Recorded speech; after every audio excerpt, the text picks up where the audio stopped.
Assalamualaikum warahmatullahi wabarakatuh. Selamat pagi ya saudara-saudara sekalian. Kita lanjutkan pembelajarannya. Kita masuk ke dalam bagian metabolisme. Ya, metabolisme itu pada dasarnya adalah bagaimana kita mempelajari proses yang terjadi di dalam tubuh. Ya, di dalam tubuh siapa saja? Ya, di dalam tubuh manusia, hewan maupun tumbuhan. Nah, secara umum metabolisme atau proses pencernaan ya itu dibedakan menjadi sebenarnya bukan pencernaan saja ya, metabolisme itu ada banyak jenisnya. Dibedakan menjadi dua secara umum, yaitu katabolisme dan anabolisme. Dibedakan menjadi dua ya, ingat, anabolisme menjadi katabolisme. Contoh di sini dicontohkan adalah anabolisme. Anabolisme itu adalah dari sederhana ke kompleks. Ya. Dari molekul sederhana ke molekul kompleks. Maksudnya. Nah, contohnya apa? Contohnya adalah fotosintesis. Ya, proses fotosintesis. Nah, ini sebenarnya sudah ada ya. Fotosintesis ini kan prosesnya. Ini fotosintesis ini prosesnya. Nah, sebaliknya untuk katabolisme. Katabolisme itu dari kebalikan dari anabolisme, yaitu senyawa kompleks menjadi senyawa sederhana. Nah, ini contohnya apa? Contohnya adalah proses respirasi. Nah, seperti itu. Oke, kita coba pahami mengenai aktivitas 1.5 di sini. Ada prosesnya di sini.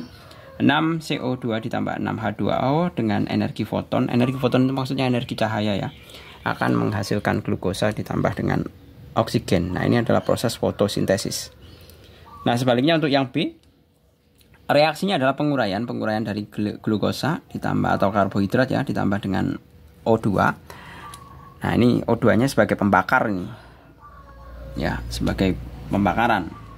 Nah, ini dilakukan di klorofil, itu akan menghasilkan CO2 dengan ditambah H2O ditambah dengan energi atau membebaskan ATP. Nah, kita bisa jawab untuk masing-masing pertanyaannya di sini. Apakah kalian masih ingat reaksi kimia pada bagian A? Reaksi apakah itu? Mudah ya. Ini adalah reaksi fotosintesis. Yang B, apakah jenis energi yang dibutuhkan pada reaksi A? Ini udah kelihatan ini. Udah dituliskan kok. Energi foton atau energi cahaya. C, jelaskan perubahan jenis senyawa yang terjadi pada reaksi A. Nah, perubahan senyawanya adalah perubahan senyawa anorganik ya. Saya jawab di sini ya.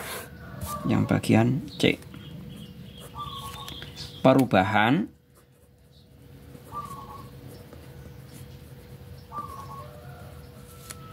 senyawa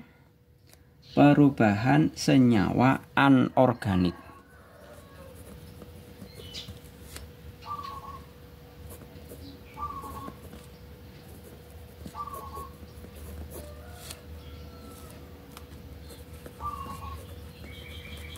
Menjadi senyawa organik kompleks atau organik kompleksnya adalah glukosa itu ya, glukosa. C6H12O6. Kalau tadi Pak Jul mengatakan glukosa karbohidrat ya, sebenarnya glukosa itu merupakan salah satu gugus gula ya, gugus gula dari karbohidrat.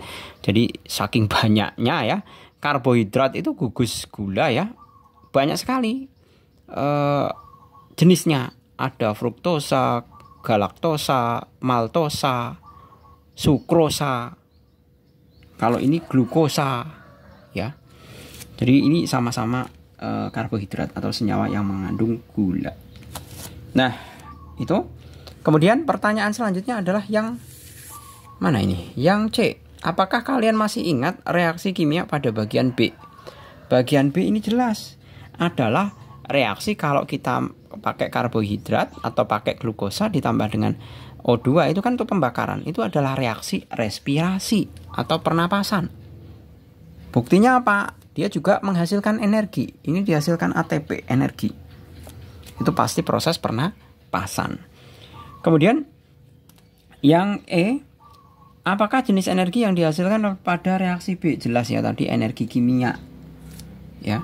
Ini energi kimia atau ATP. Singkatannya adenosin trifosfat. Nanti di belakang ada hal yang untuk mengulas mengenai ATP. Kemudian yang F, jelaskan perubahan jenis senyawa yang terjadi pada reaksi B. Nah, ini perubahan senyawanya adalah senyawa organik, kebalikannya. Kebalikannya ya. Untuk yang tadi pertanyaan apa ini? Jelaskan perubahan jenis senyawa yang F ya. Yang F adalah perubahan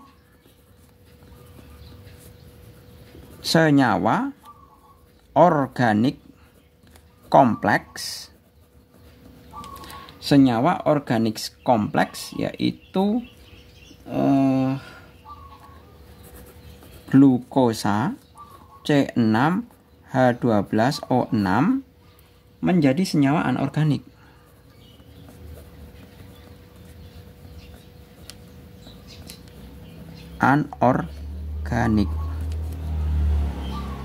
Anorganiknya yaitu tadi CO2 dan H2O. Seperti ini.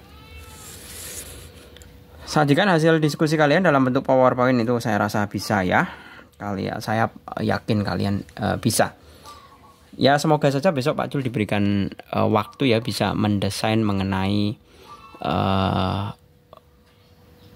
bisa juga membuat website yang nanti sekiranya bisa diisi dengan materi, ringkasan maupun PowerPoint ya. Jadi agar bisa memudahkan kalian dalam belajar.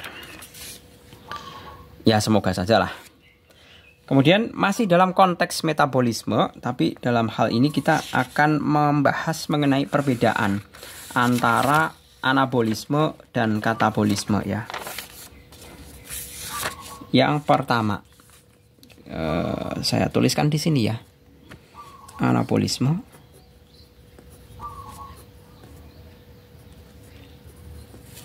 Kemudian yang di sini adalah katabolisme.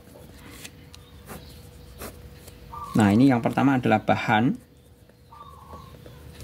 Bahannya adalah jelas ya, kalau anabolisme itu dari sederhana ke kompleks. Sederhananya adalah senyawa anorganik.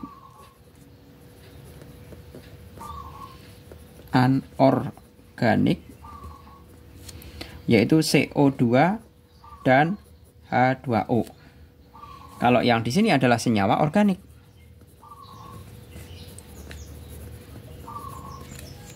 Senyawa organik yaitu glukosa C6H12O6. Kemudian energinya. Energi jelas energi foton atau cahaya, anabolisme ya. Energi cahaya atau foton. Sedangkan kalau katabolisme bukan membutuhkan. Ini konteksnya membutuhkan ya. Membutuhkan. Kalau katabolisme itu menghasilkan. Hasilkan energi dalam bentuk ATP. Energinya jelas energi kimia ya. Nah, kemudian selanjutnya adalah tempatnya. Ini kalau ini kan fotosintesis ya namanya, berarti berlangsungnya adalah di kloroplas. Sedangkan kalau katabolisme berlangsung di mitokondria. Kemudian oksigennya, masalah oksigen Kalau anabolisme itu menghasilkan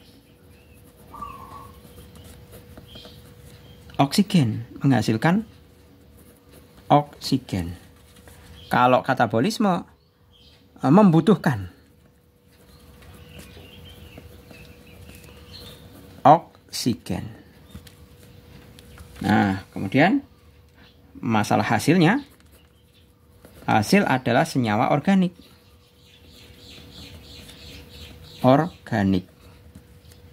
yaitu glukosa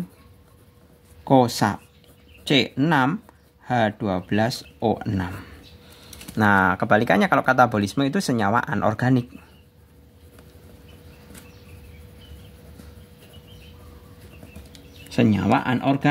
Yaitu H2O dan CO2.